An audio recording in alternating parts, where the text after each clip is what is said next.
नारायण नारायण। इस बार वर्षा ऋतु का आरंभ जल्दी ही हो गया है। इस ब्रह्मांड के सबसे पहले पत्रकार नारद मुनि हैं।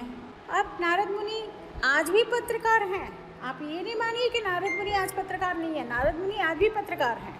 वो इस लोक की बात उस लोक में पहुंचाते हैं, उस लोक की बात इस लोक में पहुंचाते हैं, इस युग की बात उस युग में पहुंचाते हैं, उस युग की बात इस युग में पहुंचाते हैं। तो चलिए आज हम नारद मुनि और जगन्नाथपुरी के भोग के विषय में कुछ बातें आपको बताएंगे।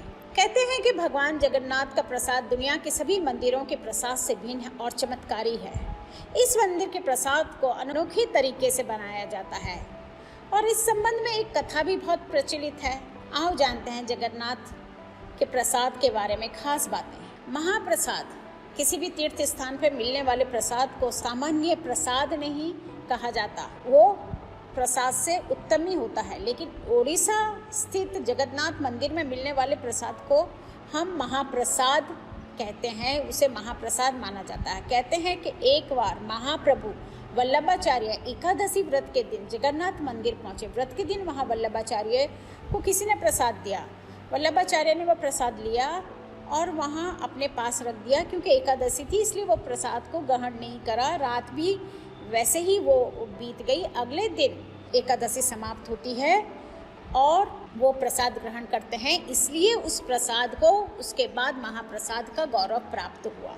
अब यहाँ दुनिया की सबसे बड़ा रसोई घर है। 500 रसोइये 300 सहयोगियों के साथ बनाते हैं भगवान जगन्नाथपुरी का प्रसाद। लाखों भक्त यहाँ भोजन पाते हैं। रसोई में जो भी भोग तैयार होता है वे सब माँ लक्ष्मी की देखरेख में होता है। ये कहा जाता है आज भी महालक्ष्मी वहाँ जाती हैं। जब भोजन तैयार होता है, 56 प्रकार के भोग तैयार होते हैं, तब महालक्ष्मी उस भोग का निरीक्षण करती हैं। भोग के लिए रोज़ाना 56 तरह के भोग तैयार किए जाते हैं। ये सारे व्यंजन मिट्टी के बर्तनों में तैयार करे जाते हैं। मंदिर की रसोई में प्रसाद पकाने के लिए 7 बर्तन एक दूसरे के ऊपर रखे जाते हैं और सब कुछ लकड़ी पर ही पकाया जाता है। इस प्रक्रिया में जो सबसे ऊपर वाला बर्तन है उसमें खाना पहले बनता है और फिर बनते बनते फिर दूसरे में, फिर तीसरे में, सबसे नीचे लास्ट में पकता है खाना। है ना चमत्कार ये। अब हज़ारों के लिए बनता है ये प्रसाद और लाखों लोग खाते हैं। कहा जाता है कि मंदिर में प्रतिदिन प्रसाद 20,000 लोगों के लिए बनाया जाता है, लेकिन त्यौहार के दिन 50,000 लोगों के लिए बनाया जाता है। लेकिन कहा जाता है यदि किसी दिन लाखों लोग भी आ जाए तो भी प्रसाद कभी कम नहीं पड़ता। हर कोई प्रसाद वहाँ ग्रहण करके जाता है। मंदिर के अंदर पकाने के लिए भोजन की मात्रा 1 वर्ष के लिए होती है। प्रसाद की एक भी मात्रा कभी भी व्यर्थ नहीं जाती। यहाँ 2 कुएं हैं। मंदिर के पानी, जो मंदिर में जो प्रसाद बनाने के लिए जो पानी यूज़ करा जाता है, यहाँ 2 कुएं हैं जिन्हें गंगा और यमुना कहा जाता है। वो 2 कुएं का पानी ही लिया जाता है और वो 2 कुएं पता नहीं कितने वर्षों से, कितने हज़ारों वर्षों से वो कुएं वहाँ हैं और उनका पानी बिल्कुल स्वच्छ है, बिल्कुल अच्छा है। ये साइंस ने भी टेस्ट करके देखा है।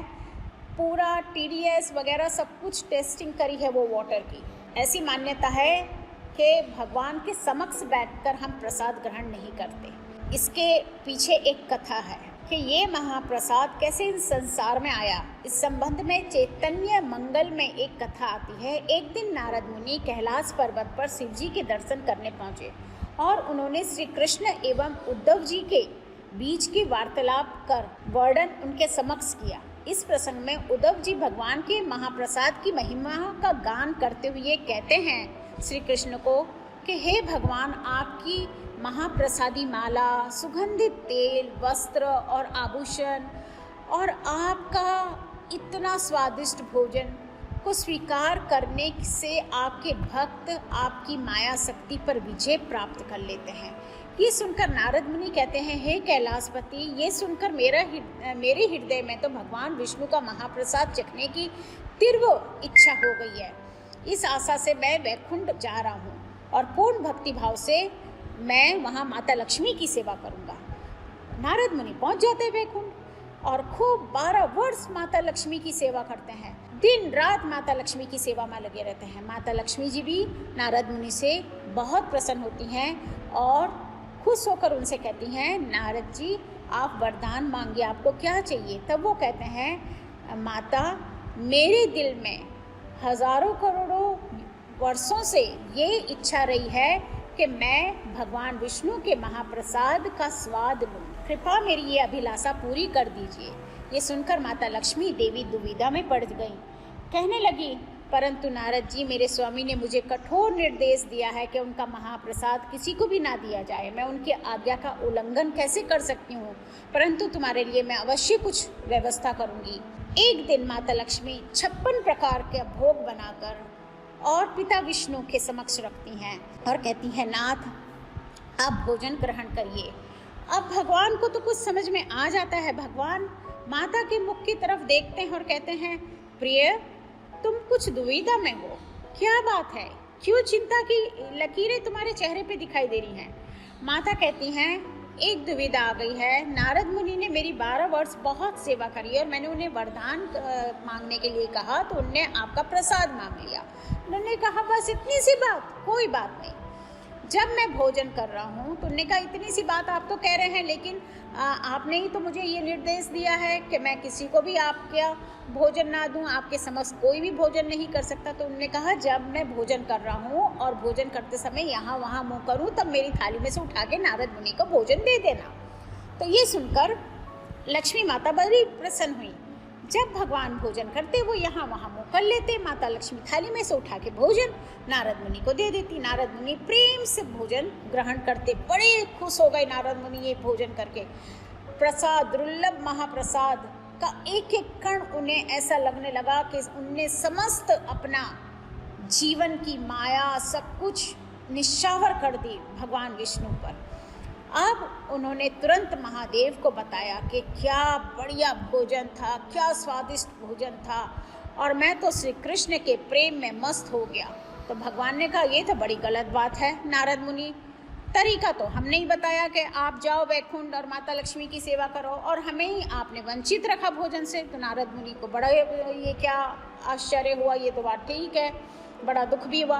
लेकिन उन्होंने कहा भगवान मेरे उंगलियों में थोड़ा भोजन लगा हुआ है, ये भोजन आप ले लीजिए।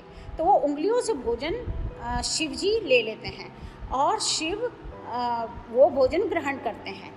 जब भोजन ग्रहण करते हैं तो वो भी श्री कृष्ण के प्रेम में मस्त होकर भगवान शिव नृत्य करने लगते हैं। उनके नृत्य की थरकना से हिलने लगती है धरती और भूकंप सा महसूस होने लगता है। तब भयभीत होकर माता पृथ्वी ने माता पार्वती से महादेव को शांत करने का निवेदन किया।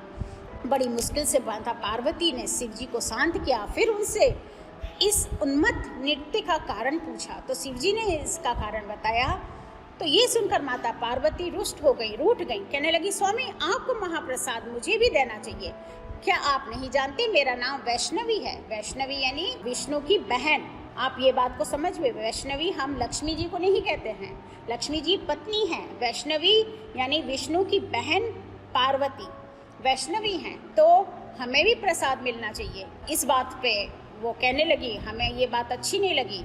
आज से मैं प्रतिज्ञा लेती हूँ यदि भगवान श्री हरि मुझ पर अपनी करुणा दिखाएंगे तो मैं प्रयास करूँगी कि उनका महाप्रसाद ब्रह्मांड के प्रत्येक व्यक्ति, देवता, यहाँ तक कि सभी प्राणियों को भी प्राप्त होगा।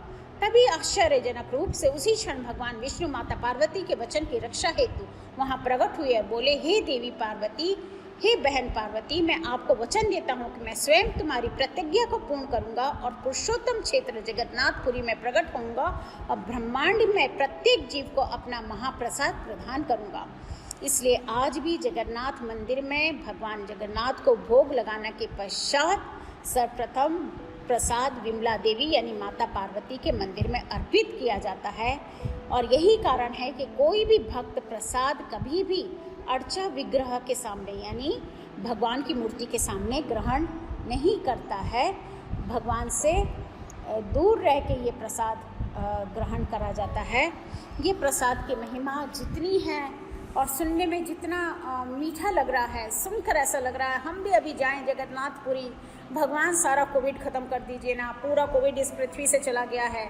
आपने पृथ्वी की रक्षा हमेशा करी है, इस बार भी करिए और हमें भी फिर से जगन्नाथपुरी में हम जाके और प्रसाद ग्रहण करें हम सब। चलिए, नारद मुनि को इसका श्रेय जाता है जगन्नाथपुरी के प्रसाद का। नारायण नारायण।